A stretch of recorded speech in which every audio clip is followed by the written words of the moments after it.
So let's go ahead and wrap up 4.5 by taking a look at some different situations.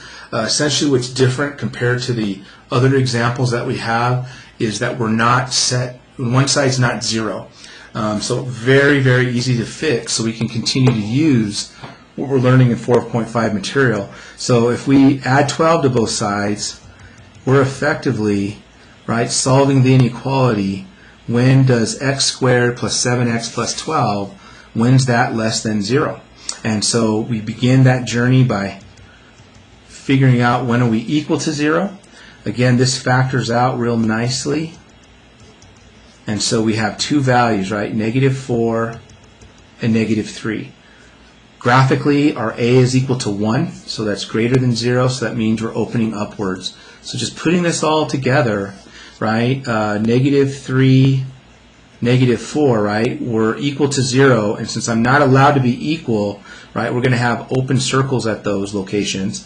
And then the graph is a parabola opening upwards, so this parabola better be doing something like this.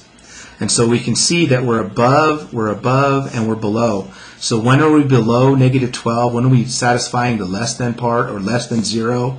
Right in that stretch right there. So -4, -3 is basically our solution to that inequality. So again, the strategy, just kick it over. So we're now comparing things to the x-axis, x-intercepts, positive, negative, and we're basically using the same stuff we've been using. So in the next one, same idea. Let's move some things over. I think if we do that, we get -x squared minus 2x's, and the ones will cancel out. So we're effectively, when does -x squared minus 2x, when is that going to be greater than 0? So we'll begin this journey by asking when's it equal to 0. Factoring out a -x, we get that. One of our zeros is here, the other 0 is there, so x equals 0 is 1, and x equals -2 is the other. So we know we're crossing, if I had to graph this real quick, right, we have a x-intercept happening at 0, and we have an x-intercept happening at -2. I went ahead and used open circles because we have a strict inequality, so we're not allowed to be equal to 0. So that's why I have open circles. My a in this case is -1, which is less than 0, which means we're opening downwards. So what does this function have to be doing? It's got to be doing something like that. So when are we above 0? Right here in this little stretch of values.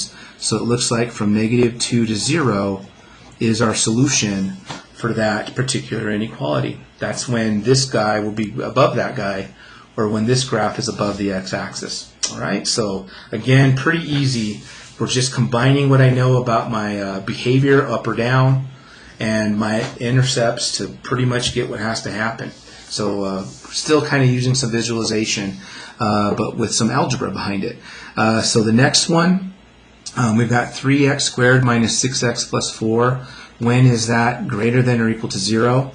Well, we begin that by asking when's it equal to 0. Okay? And unfortunately, when we get here, UACers, right, 3 times 4 is 12.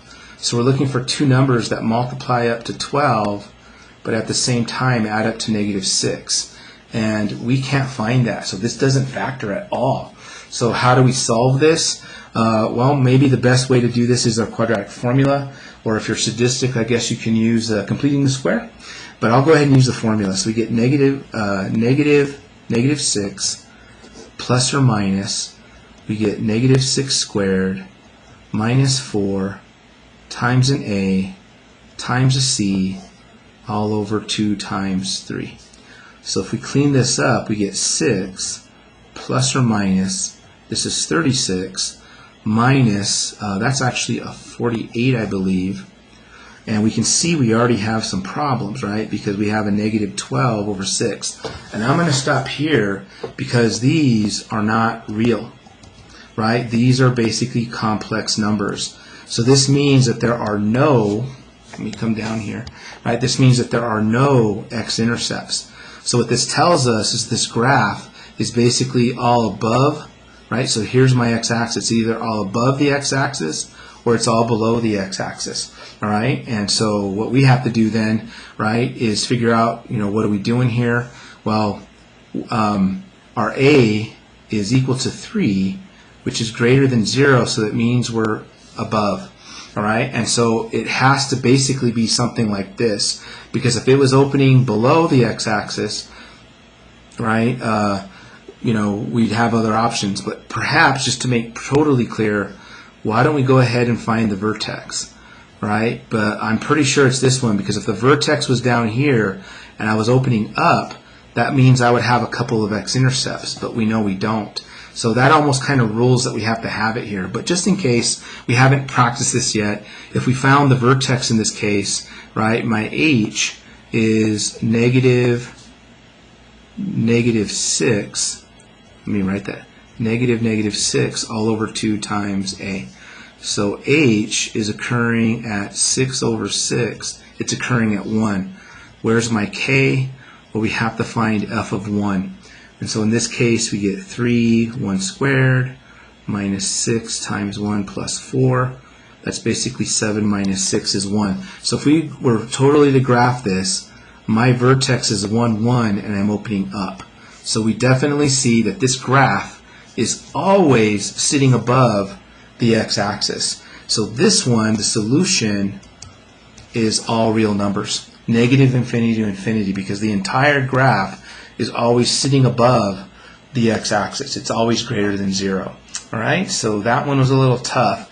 You know, we had to figure out where we were at, but again, you either kind of piece it together with the x-intercepts, and if the vertex was below, I'd have x-intercepts, so we cross it out, so this has to happen, or you literally find the vertex, come up with a quick sketch, and show yourself that the graph is always above, and so it has to be everything. So the next graph, again, let's put it in a more useful form.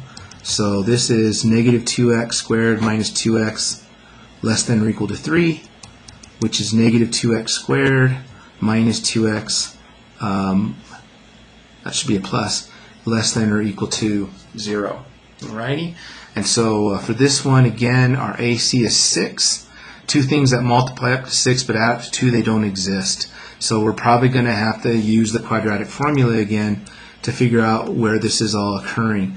So we have negative 2 plus or minus 2 squared minus a 4 times an A times a C.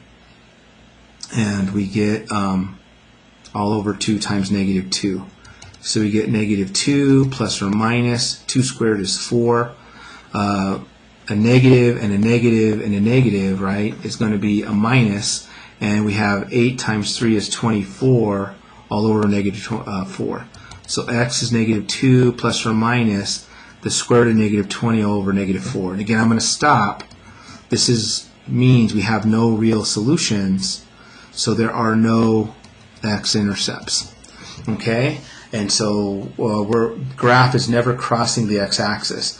And so looking at our a value, our a is equal to negative 2. And in this case, that means our parabola is opening downwards.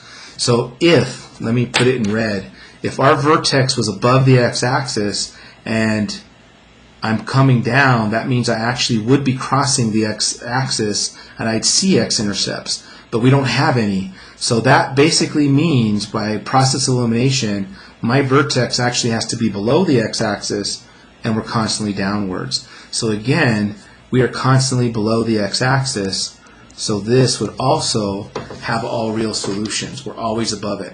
Of course, what you could also do is find the vertex itself, show yourself that it's below the x-axis, combine it with the fact that we're opening down, meaning that the graph, right, is always negative. It's always below 0. Right? It will never be above it, putting everything together. So there you have it. So 4.5, you probably have a little bit of an easier way, especially if you just remember how parabolas behave. They're either opening up or they're either opening down. Come in combination with our x-intercepts. That's kind of a common theme all week. Even though we're solving inequalities, we're always solving the equality first. In this case, finding x-intercepts. And then using that with how my behavior of the graph is usually enough to get ourselves to a solution. So that wraps up 4.5. It pretty much wraps up our whole inequality week. So make sure you're working hard, solving those equations, testing your intervals, taking advantage of parabolas, taking advantage of inequalities or absolute values. Again, lots of options here. You do what you want to do when it comes to quiz time. Alrighty. So if you have questions, please come see me during an office hour. Post them on Canvas. Get the help that you need.